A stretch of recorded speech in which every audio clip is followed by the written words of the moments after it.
There was once a rich man whose wife lay sick, and when she felt her end drawing near, she called to her only daughter to come near her bed, and said, "Dear child, be good and pious, and God will always take care of you, and I will look down upon you from heaven, and will be with you."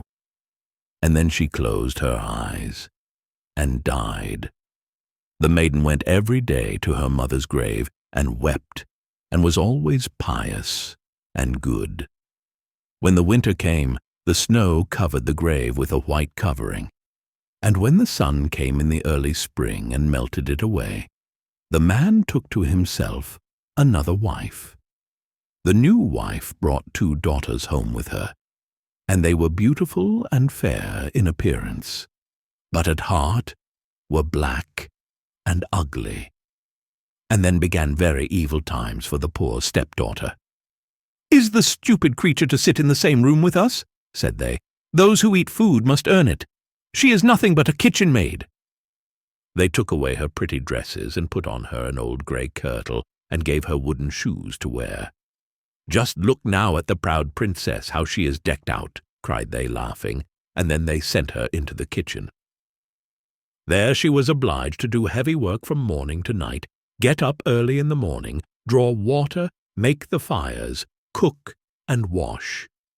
Besides that, the sisters did their utmost to torment her, mocking her, and strewing peas and lentils among the ashes, and setting her to pick them up. In the evenings, when she was quite tired out with her hard day's work, she had no bed to lie on, but was obliged to rest on the hearth among the cinders, and because she always looked dusty and dirty, as if she had slept in the cinders, they named her Cinderella. It happened one day that the father went to the fair, and he asked his 2 stepdaughters what he should bring back for them. "Fine clothes," said one. "Pearls and jewels," said the other. "But what will you have, Cinderella?" said he. "The first twig, father, that strikes against your hat on the way home. That is what I should like you to bring me." So he bought for the 2 stepdaughters fine clothes, pearls, and jewels, and on his way back, as he rode through a green lane, a hazel twig struck against his hat, and he broke it off and carried it home with him.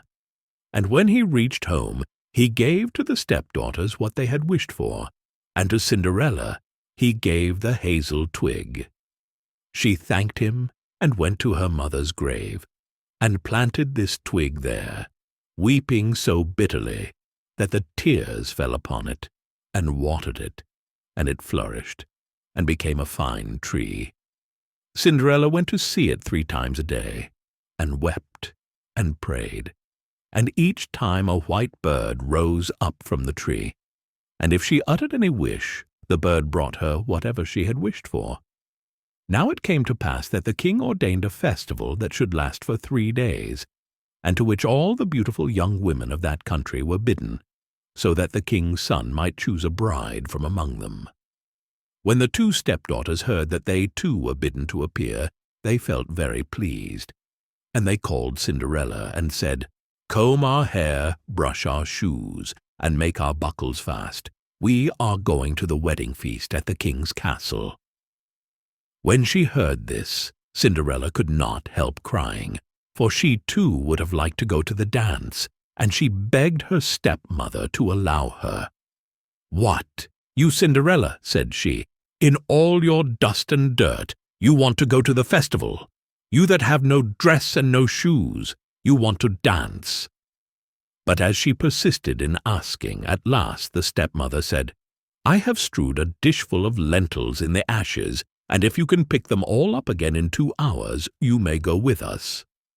Then the maiden went to the back door that led into the garden, and called out, "O gentle doves, O turtle doves, and all the birds that be, the lentils that in ashes lie, come and pick up for me. The good must be put in the dish, the bad you may eat if you wish." Then there came to the kitchen window 2 white doves, and after them some turtle doves, and at last a crowd of all the birds under heaven, chirping and fluttering, and they alighted among the ashes. and the doves nodded with their heads and began to pick, peck, pick, peck, and then all the others began to pick, peck, pick, peck, and put all the good grains into the dish. Before an hour was over, all was done, and they flew away. Then the maiden brought the dish to her stepmother, feeling joyful, and thinking that now she should go to the feast.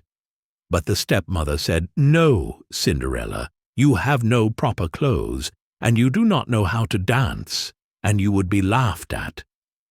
And when Cinderella cried for disappointment, she added, "If you can pick 2 dishes full of lentils out of the ashes, nice and clean, you shall go with us," thinking to herself, "For that is not possible." When she had strewed 2 dishes full of lentils among the ashes, the maiden went through the back door into the garden, and cried, "O gentle doves, O turtle doves, and all the birds that be, the lentils that in ashes lie, come and pick up for me. The good must be put in the dish, the bad you may eat if you wish." So there came to the kitchen window 2 white doves, and then some turtle doves, and at last a crowd of all the other birds under heaven, chirping and fluttering, and they alighted among the ashes, and the doves nodded with their heads, and began to pick, peck, pick, peck, and then all the others began to pick, peck, pick, peck, and put all the good grains into the dish. And before half an hour was over, it was all done, and they flew away. Then the maiden took the dishes to the stepmother, feeling joyful, and thinking that now she should go with them to the feast. But she said, "All this is of no good to you. You cannot come with us, for you have no proper clothes, and cannot dance. You would put us to shame." Then she turned her back on poor Cinderella, and made haste to set out with her 2 proud daughters. And as there was no one left in the house, Cinderella went to her mother's grave under the hazel bush, and cried, little tree, shake over me, that silver and gold may come down and cover me." Then the bird threw down a dress of gold and silver, and a pair of slippers embroidered with silk and silver. And in all haste she put on the dress, and went to the festival. But her stepmother and sisters did not know her, and thought she must be a foreign princess. She looked so beautiful in her golden dress. Of Cinderella they never thought at all, and supposed that she was sitting at home, and picking the lentils out of the ashes. The king's son came to meet her, and took her by the hand, and danced with her, and he refused to stand up with anyone else, so that he might not be obliged to let go her hand. And when anyone came to claim it, he answered, "She is my partner." And when the evening came, she wanted to go home, but the prince said he would go with her to take care of her, for he wanted to see where the beautiful maiden lived. But she escaped him, and jumped up into the pigeon house. Then the prince waited until the father came, and told him the strange maiden had jumped into the pigeon house. The father thought to himself, "It surely cannot be Cinderella," and called for axes and hatchets, and had the pigeon house cut down, but there was no one in it. And when they entered the house, there sat Cinderella in her dirty clothes among the cinders, and a little oil lamp burnt dimly in the chimney. For Cinderella had been very quick, and had jumped out of the pigeon house again, and had run to the hazel bush. And there she had taken off her beautiful dress, and had laid it on the grave, and the bird had carried it away again. And then she had put on her little grey kirtle again, and had sat down in the kitchen among the cinders. The next day, when the festival began anew, and the parents and stepsisters had gone to it, Cinderella went to the hazel bush and cried, little tree, shake over me, that silver and gold may come down and cover me." Then the bird cast down a still more splendid dress than on the day before, and when she appeared in it among the guests, everyone was astonished at her beauty. The prince had been waiting until she came, and he took her hand and danced with her alone. And when anyone else came to invite her, he said, "She is my partner." And when the evening came, she wanted to go home, and the prince followed her, for he wanted to see to what house she belonged. But she broke away from him and ran into the garden at the back of the house. There stood a fine, large tree, bearing splendid pears. She leapt as lightly as a squirrel among the branches, and the prince did not know what had become of her. So he waited until the father came, and then he told him that the strange maiden had rushed from him, and that he thought she had gone up into the pear tree.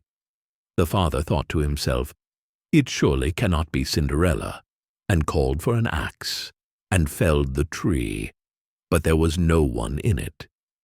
And when they went into the kitchen, there sat Cinderella among the cinders, as usual, for she had got down the other side of the tree, and had taken back her beautiful clothes to the bird on the hazel bush, and had put on her old grey kirtle again.